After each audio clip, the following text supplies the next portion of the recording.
कहानी की शुरुआत होती है साल 2050 में ऑस्ट्रेलिया में। पिछले युद्ध के बाद देश में जुर्म 800 गुना बढ़ गया था, जिस वजह से सभी जेलें कैदियों से बढ़ चुकी थी। इस जेल की समस्या से निपटने के लिए सरकार ने बॉक्स जेल का सिस्टम लागू किया। इस सिस्टम के मुताबिक गुनहगारों की मर्जी थी, या तो वो एक डिब्बे में बंद होकर सजा काटें या फिर फांसी चढ़ जाएं। एक बार जो कैदी डिब्बे में चला गया, फिर उन्हें खाना और पानी आम लोगों की मर्जी से ही मिलेगा। अगर किसी ने भागने या किसी और कैदी की मदद करने की कोशिश की तो उसे उसी समय बेरहमी से मौत के घाट उतार दिया जाएगा। इसके बाद हम एक फ्रेंच औरत को देखते हैं जो कि एक डिब्बे में कैद थी। खाने और पानी के बिना उसकी हालत बेहद खराब हो चुकी थी। इससे उसके दिमाग पर भी असर हुआ था और वो पागलों तरह व्यवहार करने लगी। तभी अचानक एक कोने में मौजूद ब्लेड की मदद से एक ही झटके में उसकी जान चली गई। इसके बाद हम एक पहाड़ी आइलैंड देखते हैं जहाँ ऐसे कई डिब्बे मौजूद थे। वह एक लड़का और एक लड़की रिबन बॉल से खेल रहे थे। जब उनकी बॉल एक डिब्बे से जा टकराई तो उसमें मौजूद कैदी लिली की आँख खुल गई। उसने देखा कि उसके हाथ और पैर रस्सी से बंधे हुए थे और उसने जैसे तैसे रस्सी खोली और डिब्बे के चारों ओर हाथ मार कर बाहर जाने की कोशिश करने लगा। तभी स्क्रीन पर एक औरत आई और उसने कहा कि जज ने उसके जुर्म के लिए उसे 7 साल की सजा सुनाई है और उसके साथ उसे खाना और पानी भी आम लोगों की मर्जी से ही मिलेगा। ये सुनकर लिली जोर जोर से रोने लगी और वो बार बार कह रही थी कि वो बेकसूर है। खैर अगले दिन उसने अपनी कटोरी बाहर निकाल कर थोड़ा पानी मांगा, मगर उसके आसपास कोई भी नहीं था। इसके बाद उसने डिब्बे से बाहर निकलने का रास्ता ढूंढने की कोशिश की, मगर वो जहाँ भी सोती थी उसे बिजली का झटका लगता था। जैसे जैसे समय बीता और उसका जिंदा रहना और भी मुश्किल होता गया। वहीं दूसरी ओर एक और डिब्बे में मारिया नाम की दूसरी कैदी थी जो कि भागने की कोशिश कर रही थी, पर तभी अलार्म बज गया और डिब्बे में लाल लाइट जलने लगी। अचानक सांस से तीखी रोड आई और मारिया के शरीर के आर पार हो गई। इससे मारिया की मौके पर ही मौत हो गई। फिर अगली सुबह ली की आँख खुली तो एक लड़की ने उसे खाना और पानी दिया। ली ने उसे समझाया कि वो बेकसूर है। तभी लड़की ने कहा कि इसका फैसला तो सरकार ही करेगी। तभी ली ने इसके साथ मुट्ठी भर खाने के साथ कई दिन काटे। एक दिन वो अकेलेपन से इतना तंग आ गई कि फूट फूट के रोने लगी। उसके जीने की तमन्ना पूरी तरह खत्म हो चुकी थी, पर वो मर भी नहीं सकती थी। वो रोते हुए चिल्लाने लगे कि आखिरकार उसने ऐसा क्या पाप किया था जो उसे जेल सजा मिल रही है। खैर कुछ समय बाद ली ने इसे अपनी तकदीर का हिस्सा मान लिया और जैसे तैसे करके वक्त गुजारने लगी। वो अक्सर सेल से बाहर देखती रहती और फिर सो जाती। एक दिन उसने हाथ बाहर निकाल कर वो रबड़ बॉल उठा ली। अब उसने बॉल के सारे टाइम पास करना शुरू कर दिया। खैर कुछ हफ्तों बाद ड्रोन उसका डिब्बा समुद्र से उठाकर एक जंगल में ले आया। इसके बाद हम एक दूसरे कैदी को देखते हैं जिसका नाम था जैक और उसे 5 साल की सजा हुई थी और वो आधी सजा काट चुका था। जहाँ 2.5 साल गुजारने के बाद उसे एहसास हुआ था कि उसे अपने कर्मों का यही फल मिलना चाहिए था। इधर एक सुबह लिली के पास लिली फ्रॉक पहने एक लड़की आई और उसने ली से पूछा कि वो क्या कर रही है। ली ने कहा कि वो 7 साल की सजा काट रही है। लड़की ने उससे पूछा कि क्या तुमने विलियम शेक्सपियर की किताबें पढ़ी हैं? ली के मना करने पर लड़की ने उसे एक किताब पढ़ने को दी, लेकिन ली ने उसे लेने से इनकार कर दिया क्योंकि सजा के दौरान किताबें पढ़ने की इजाजत नहीं थी। तब वो लड़की ली के करीब आई और शेक्सपियर की किताब की कुछ लाइन पढ़ के सुनाई। उसने ली को कुछ खाने को भी दिया और फिर लौट कर आने का वादा भी किया। इसके बाद हम देखते हैं कि इतने समय के बाद ली को किसी इंसान से बात कर कर ऐसा महसूस हो रहा था कि जैसे वो स्वर्ग में पहुंच गई हो। बाद में जब उसने खाने का पैकेट खोला तो उसमें उसे एक छोटी सी किताब मिली। ली ने कैमरे से पीट कर वो किताब खोली तो उसे पता चला कि यह विलियम शेक्सपियर की किताब थी। खैर उसने पानी से अपने शरीर के जख्म साफ करके गंदा पानी बाहर फेंक दिया, मगर सीसीटीवी कैमरे ने देख लिया कि वो पीने का पानी बर्बाद कर रही है, इसलिए उसके डिब्बे को फिर से समुद्र किनारे भेज दिया गया। कुछ समय बाद वही लड़की लेके डिब्बे के पास आई कि वो यहाँ वापस कैसे आ गई। पर ली ने जवाब देने की बजाय पूछा कि हम लोग इसका फैसला कैसे करते हैं कि वो किसको खाना देंगे किसको नहीं। इसमें उस लड़के ने कहा कि वो तो जो ही हाथ डिब्बे के पास जाती है और बात करती है, फिर जो अच्छा लगे और उसे खाना दे देती है। उसने कहा कि वो हर कैदी तक पहुंचने की पूरी कोशिश करती है, पर कई बार खराब मौसम की वजह से उसे रुकना पड़ता है। फिर बातों बातों में ली ने कहा कि तुम मुझे मेरी छोटी बहन की याद दिलाती हो। असल में ली की छोटी बहन की मौत हो चुकी थी। खैर इस सजा के दौरान उस लड़की की दी हुई छोटी सी किताब भी उसके अकेलेपन का सहारा थी, जिसे वो अक्सर कैमरा से छुपा कर पढ़ती रहती। फिर कुछ दिन बाद फिर से ड्रोन ने ली को किसी नई जगह पर भेज दिया। वहाँ रहने वाला आदमी ली के डिब्बे के सामने आया और उसके सामने ही रसीला सेब खाने लगा। बेचारी ली भूख से तड़प रही थी,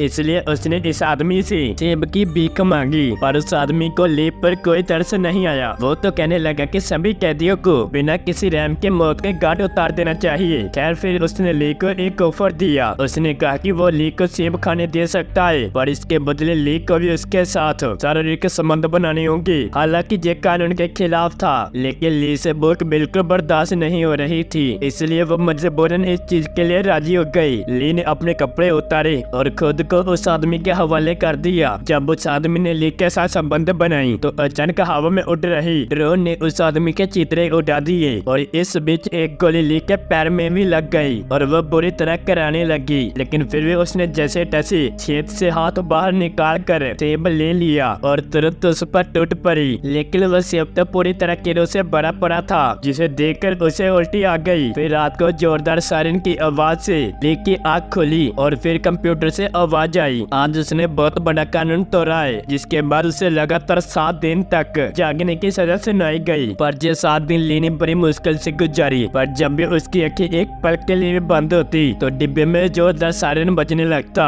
और तेज लाल रोशनी उसकी आंखों में जबरदस्त चुभती थी। अब ली ने खुद को जगाए रखने के लिए समय समय पर अपने से दीवार पर टकराना शुरू किया और इतने समय तक न सोने की वजह से और उसे अजीब और गरीब चीजें दिखाई देने लगी। जैसे उसने देखा कि वो एक महल में आरामदायक जिंदगी गुजार रही है। खैर किसी तरह 7 दिन गुजरे और उसकी सजा खत्म हो गई। आखिरकार उसके दिमाग को आराम मिला और वह कई दिन तक सोती रही। एक रात उसे पटाखों की आवाज सुनाई दी और उसने शेर से बाहर की ओर देखा। पूरा आसमान रंग बिरंगे पटाखों से जगमगा रहा था। असल में लोग आज नए साल की खुशियां मना रहे थे। नए साल की खुशी में सरकार ने डिब्बे में सजा काट रहे कैदियों को कुछ समय तक बाहर निकलने की इजाजत दे दी थी, पर जिनको कानूनी मामले में सजा मिली थी उन्हें बाहर जाने की इजाजत नहीं थी। इसलिए बदकिस्मती से ली अंदर ही घुट कर रह गई। फिर एक दिन बूढ़ी औरत उसके डिब्बे के पास आई और उससे बातें करने लगी। उस औरत ने बताया कि उसने खुद भी इन डिब्बों में 15 साल से सजा काट चुकी है। उसके इसी बुरे वक्त ने उसे एक मजबूत इंसान बना दिया। फिर बूढ़ी औरत ने ली की तरफ एक ब्लेड फेंका और वहाँ से चली गई। इसके बाद हम देखते कि वही शेक्सपियर किताब पढ़ने वाली लड़की एक बार फिर से ली से मिलने आई। पहले तो ली को लगा कि वह सपना देख रही है, पर उस लड़की ने कहा कि ये सपना नहीं हकीकत है। ये सुनते ले तुरंत उस लड़की के पास गई। उसने ली को थोड़ा पानी पिलाया और किताब से कुछ लाइन पढ़ के सुनाई। हालांकि उनकी मुलाकात ये बहुत छोटी थी, पर फिर भी ली को इससे बहुत राहत मिली। अब उसका दर्द और परेशानी काफी हद तक कम हो गई। इस घटना के कुछ महीने बाद हम देखते हैं कि ली का पेट अब थोड़ा बढ़ने लगा था। असल में उसके पेट में उस सेब वाले आदमी का बच्चा था। रात को शेक्सपियर पढ़ने वाली लड़की उससे मिलने आई और कहने लगी कि वो ली को कैसे आजाद करवाना चाहती है, पर अचानक सिक्योरिटी सिस्टम को इसका पता चल गया और अलार्म बजने लगा। खतरे की घंटी सुनकर वो लड़की जल्दी भाग गई और सायरन बंद हो गया। फिर अगली सुबह एक औरत ली के डिब्बे के पास आई और उससे पूछने लगी कि क्या वो इस नरक से भी बदतर जीवन से छुटकारा चाहती है। ली ने हाँ कहा तो